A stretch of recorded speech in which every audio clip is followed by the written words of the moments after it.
What is up guys, Tanner this side. So in this video, I'm going to show you how to fix Bluetooth is connected but no sound in Windows 11. So first, click on the search bar and then open the settings.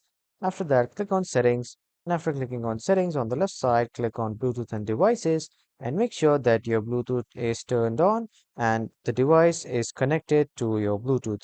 And after that, if the issue still persists, the other way is to make sure that you have turned on the Bluetooth and if it still doesn't work, just turn off and turn on the Bluetooth again and then reconnect your device and then it will work. But if it still doesn't work, here in the sound section, you need to click on select a sound output and then in the input sound, you need to select the headphone one. So let's go to the settings again and then here in the Bluetooth and devices, I'm sorry guys, not in the Bluetooth and devices. On the left side, you need to search for input and then choose your sound input device.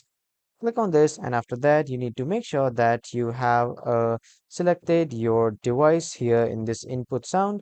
So this will give you the input sound in that particular device. So this is how you can solve this issue. That was all for this video everyone. Thank you for watching.